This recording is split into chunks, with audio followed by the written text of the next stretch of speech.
ایک صحابی کا پاؤں بھاگتے ہوئے ہمارے نبی کے پاؤں پہ آن لگا، آ پڑا، تو وہ جوتا تھا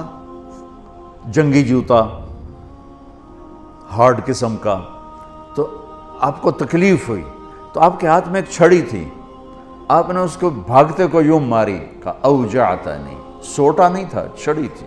ارے تو نے دیکھ کے تو بھاگنا تھا، تو نے میرا پاؤں کچل دیا، مجھے تکلیف پہنچائی تو نے۔ انہوں نے لوہے کی زرہ پہنی ہوئی تھی جس پہ تلوار بھی اثر نہیں کرتی، تو چھڑی نے کیا اثر کرنا تھا، ٹھیک ہے نا۔ وہ کہتے ہیں جب میرے کان میں آواز پڑی اوجعتنی، مجھے تم نے دکھ دیا، تو کہا مجھے یقین ہو گیا کہ اب میری خیر نہیں، اب اللہ تعالیٰ کی طرف سے کوئی وحی آئے گی،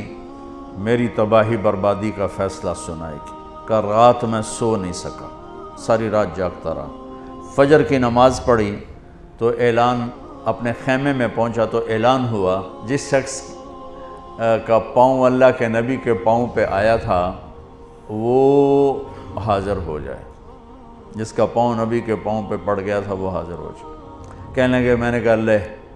ہو گئی نا گل پوری، اب پتہ نہیں تیرے لیے کیا سزا آ رہی ہے۔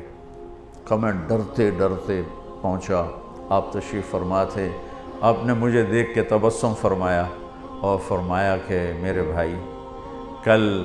میں نے آپ کو چھڑی ماری تھی، وہ پاؤں والی بات ہی چھوڑ دی، کل میں نے آپ کو چھڑی ماری تھی تو میں اس پہ معافی مانگنے کے لیے آپ کو بلایا ہے۔ میں آپ کو پہلے کیا بتا چکا ہوں کہ لوہے کے لباس پر تو تلوار اثر نہیں کرتی، تو